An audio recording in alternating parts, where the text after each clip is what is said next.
ఏ మంచి పని ప్రారంభించినా దశమి ఏకాదశుల కోసం ఎదురుచూడటం ప్రజలకు అలవాటు. ఏడాది పొడుగునా ఉండే 24 ఏకాదశుల్లో ఆషాఢ శుక్ల ఏకాదశి తొలి ఏకాదశిగా పరిగణిస్తారు. పూర్వకాలంలో ఈ రోజునే సంవత్సర ఆరంభంగా పరిగణించేవారు. వానకాలం మొదలైతే అనారోగ్యాలు తలెత్తటం సహజం. శరదృతువు ఉత్తరాయణం కన్నా దక్షిణాయనంలో పండుగలు పబ్బాలు ఎక్కువ.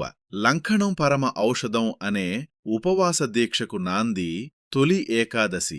ఆషాఢమాసము శుక్లపక్ష ఏకాదశి నాడు విష్ణుమూర్తి పాలకడలిపై యోగనిద్రలోకి వెళ్లే సందర్భాన్ని తొలి ఏకాదశిగా పరిగణిస్తారు. స్వామి నిద్రించే రోజు కాబట్టి దీనిని శయన ఏకాదశి అని కూడా అంటారు. సతీ సక్కుబాయి ఈ శయన ఏకాదశి నాడే మోక్షప్రాప్తి పొందింది. తొలి ఏకాదశి నాడు రోజంతా ఉపవాసం ఉండి రాత్రికి జాగారం చేసి మర్నాడు ద్వాదశి నాటి ఉదయం విష్ణుమూర్తిని పూజించి తీర్థప్రసాదాలను స్వీకరించి ఆ తరువాత భోజనం చేస్తే జన్మజన్మల పాపాలు ప్రక్షాళనమవుతాయని నమ్మకం. ఆ రోజు యోగనిద్రకు ఉపక్రమించే విష్ణువు మళ్లీ 4 నెలల తరువాత కార్తీక శుద్ధ ఏకాదశి నాడు మేల్కొంటాడంటారు. ఈ ఏకాదశిని పద్మ ఏకాదశిగా కూడా పిలుస్తారు.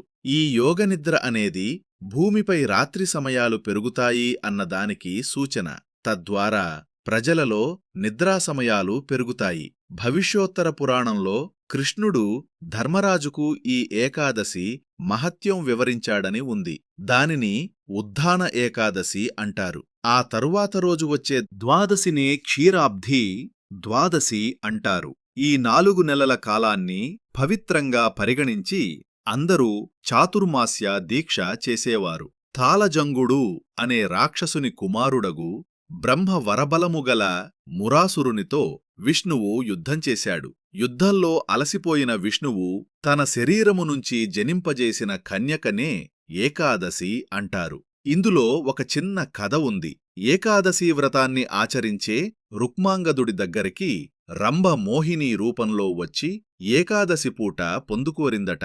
అప్పుడు రుక్మాంగదుడు రంభను తిరస్కరిస్తాడు. ఆ కథ అలా ఉండగా ప్రస్తుతం మఠాధిపతులు, సన్యాసం తీసుకున్నవారు మాత్రమే ఈ వ్రతాన్ని మరియు కొన్ని నియమాలను ఆచరిస్తున్నారు. చతుర్మాస్య దీక్ష చేపట్టినవారు 4 నెలలపాటు ప్రయాణాలు చెయ్యరు. కామ క్రోధాదులను విసర్జిస్తారు. ఆహారం విషయంలో కొన్ని నిషేధాలు పాటిస్తారు. జొన్న పేలాలు, బెల్లం కలిపి దంచి పిండి చేస్తారు.